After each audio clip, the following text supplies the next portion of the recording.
si Lord. Mga kapatid, ang dami niya ginawa. Actually, hindi siya tumitigil na nagtatrabaho. Para lahat tayo ay umayos ang buhay. Amen! Kaya sa katabi natin, kapatid, kung napapagod ka ng magtrabaho, si Lord hindi tumitigil. Amen! He is our greatest intercessor in heaven. Yes! Walang ginawa kundi manalangin para sa atin. Amen! Ay mapansin mo, bigla kang bumabait. Sa katabi natin, kasi may nag-pray sa'yo. Biglang may faith ka na. Kanina wala kang ka-faith. Kanina nakasal ka, ba't umulan? Ngayon sabi mo, Lord, salamat umulan. May marang tubig yung mga pananim. Nabago na yung utak natin. Tama, sabi mo, Lord, salamat. Dahil may mister ako, kaya may anak ako. Kami mo walang anak. Sige naman ako, Lord, wala pa rin. Pero salamat, Lord, na single muna ako, may purpose ka sa buhay ko. And mga batid, salamat kay Lord, pinaunawa niya sa atin. Palakpakan natin. At gusto ko i-welcome back si Sister Sarah Jane dumaan siya sa ako. Yes! Welcome! Ako ay may lola, no? May visa ka na, no? Working visa na. So, si lola, binibitbit siya palagi sa Canada. Wow! Wow! Noon. Tapos dumating yung time na binanda siya lang ni lola doon kasi pagka ganyang summer, pupunta siya doon. Kasi lola ayaw ng malamig. Kaya doon siya. Pero dumating yung time na tumindi yung COVID. Tapos doon na niya gusto mag-stay. Alam niyo ba, nung gusto ni lola doon mag-stay, suddenly nag-change ang Canada na procedure sa pag-in ng mga residente. Suddenly, nabago siya. Na kahit binitbit ng pwedeng mag-change ng status. Wow! Whereas before, it was not allowed before. Amen? Kaya suddenly, in-apply ni Amo, trinay ni Amo, ni Lola mo. Ay, suddenly, kahit hindi siya nag-take kanyang IELTS, at kung anong IELTS, at kung ano-anong mga upgrading para makarating, si Lord ang humipo sa gobyerno ng Canada na hindi na siya dumaan sa mga bayarin at mga procedure para doon ay maging residente na rin siya at maging worker na doon, hindi niya na dinaanan. Si Lord na ang gumawa ng pagkakas. Yun yung palagi namin sinasabi na wag mong madaliin ang bagay. Just serve the Lord. Seek ye first the kingdom of God and His righteousness, and all these things shall be added unto you. Hallelujah, hallelujah. Siguro sabi ng mga kamag-anak or friends mo, ganun, bakit ganun? Kami, ang dami naming dinaanan bago makarating dito. Baka may nagsabi sa'yo ganun. Tama. Hindi pa kami nagkwentuhan. Pero ikaw, grabe ka, nakapasok ka na lang. At ito, kaya siya dumaan dito, magpapakasyon siya sa Philippines, may mga papel na siya sa Canada. Kasi alam mo, suddenly nag-change ang rule ng Canada. Suddenly. Amen? Ngayon, parang hindi na naman sila nag-iin yata. Marami na naman procedure. Na-change ulit siya. Kaya yun yung sinasabing, they are new every morning. New every morning. Kaya pwede ngayon ako ay nagkukuskus ng kubeta. Pero bukas baka may kotse ka na. Amen! Ngayon ay mga OFW tayo sa abroad. Isang araw pagising mo, ikaw ay nag-hire na ng OFW. Basta katabi natin, friend, i-worship mo lang sila. Yan yung buhay na testimony na palagi namin sinasabi based on the Bible.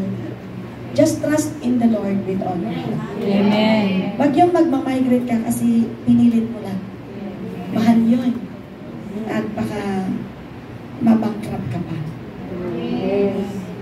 Wag mo rin madaliin na maghanap ng mapapangasawa. Amen. Kasi baka buwang ka ng martilyo, pinukpok mo lang sa wag, just serve the Lord. Just worship Him, just obey His word. Kasi lahat dyan, naka-arrange kayo. Meron siyang blueprint. Itong building na to, hindi to pwedeng gawin na walang plano na blueprint. So si Lord may blueprint sa lahat sa atin. Amen! Ibig sabihin, hindi mo ipipilit kasi mararating mo yun.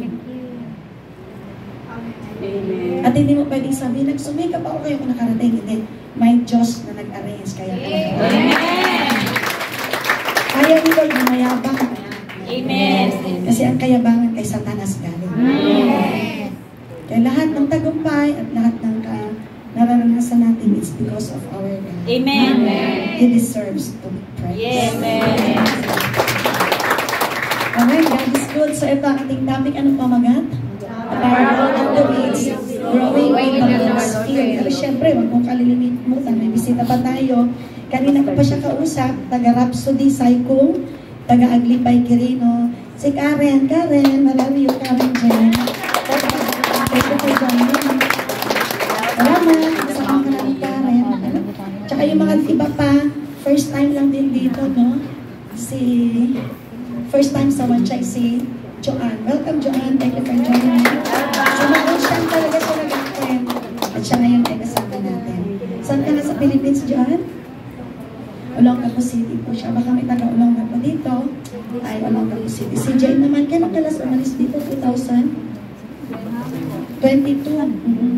June 12 po, Independence Day. 2020, birthday ng lola mo.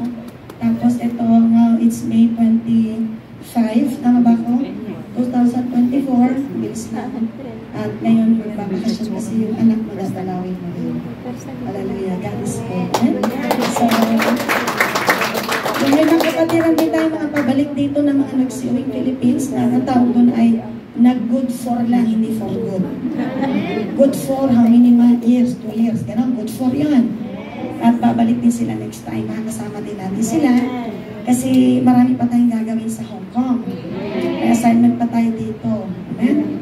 Na ang mga tao dito lahat ay kay Lord sumamba. Kay Lord magpupuri, kay Lord magpapasalamat. Amen?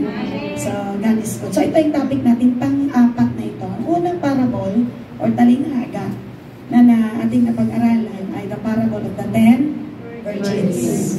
So, yung virgin ay tayo yun. Amen? Amen. So, dapat yung oil, yung alab, huwag mamatay. At katabi niyo ba ngayon, maalam kay Lord? Amen! Alam ko yun. Pangalawa, ang parable ay sower.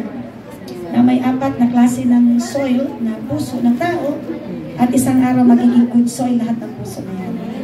Kaya yung word ni Lord na naitanim, magkakaroon ng bunga at magiging mabunga ang buhay ng anak ni Lord. Amen. Dati mabunga nga lang yan, no?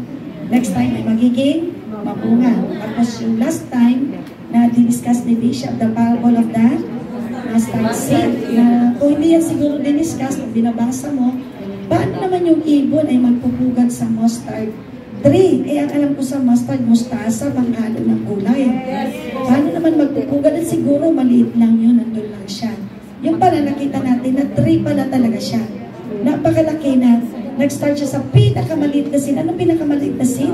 Mustard seed. Anong pinakamalaki? Coconut seed. Very good. One more time. Anong pinakamaliit na seed? Pinakamalaking seed? Huwag yung kalimutan kasi mag-preach din kayo next time. Mag-share din kayo. Ano ba gusto niyo share? Mabuti, masama. Pati kayo kung may keyboard. O next time, mag-share din kayo. Amen! Amen! I-share nyo din na mabuti. Amen! Dati nga, puro masama sinasabi mo, tuwag-tuwa ka pa. So dapat nga, nagsishare ka ng kabutihan ng Diyos. Amen! So ano yung pinakamaliit na seed? Pinakamalaking seed? Coconut seed. Okay? So yan ay seed na pag tinanim mo, tutubo siya. Seed po siya. Ngayon, ang pag-usapan natin ay parable naman ng mga weeds, mga damo. Okay? May mga tumutubo naman talaga sa field, no? Habang nagtanim ka, may mga damo-damong sumisingit. Tama o mali? Na tumutubo yan, di mo naman tinanim. Sino naman nagtanim? Biglang, bakit may sumingit naman dito na amorcel ko? Di ba? Oh, bakit may tumubo naman dito, nakamukha naman ng palay, pero di pala palay.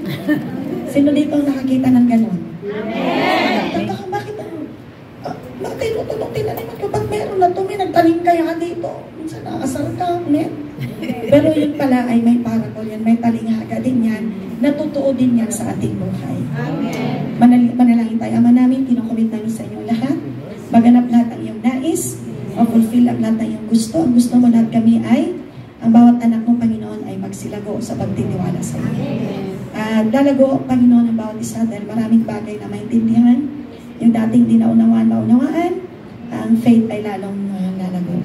Pag ang faith ay magsisilago, Panginoon, talaga maraming taong makikinabang. Buong mundo ay kikilalanin ka. Kaya Lord, help us in this place that each one of us ay tuloy-tuloy na matanggap ang iyong pagpapalang spiritual na ito ay ma-effect sa lahat ng area ng buhay namin.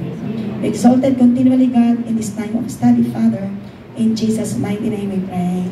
Amen! Praise the Lord. Talinghaga ito, parable ito. Tagalog na nito ang talinghaga ng mga damo, paglaki sa bukid ng Panginoon, in the Lord's field. Sa Matthew 13, mga kapatid, to introduce this, si Lord shinare niya ng parable of the weeds sa isang powerful, malakas, talagang makapangyarihan na istorya na si Lord gusto niya tayong turuan ng na meron talagang spiritual battle. Anong meron? Spiritual battle. Between good and evil. Meron talaga. Sa katabi natin, friend, meron talaga. So may laban ng spiritual sa mabuti at masama. At sa topic na ito, the parable of the weeds, ang kalagahan na matutunan natin ang pagtsatsaga, patience, and faithfulness, katapatan sa kaharian ng Diyos. Dahil part na tayo ng kaharian ni Lord. Sabihin natin sa ating sarili sabihin natin, heaven is in my heart. Heaven is in my heart. Heaven is in my heart. The Lord is in my heart. So the kingdom of God is in us. Amen. Na mapatid sa ating kalagayan bilang mga taga-kaharian ng Diyos. Amen, amen? Amen. Ay maging matyaga tayo, mahalaga ito, at maging tapat tayo na mga anak ng Diyos. Amen. Amen? Alam ko naman na sa ngayon, pag tinignan mo, naging matyaga ka na rin. Kasi kung di ka naging matyaga, di ka rin tatagal kay Amo. Amen. O kung di ka matyaga, iba na rin ang itsura mo. Alam yung tao walang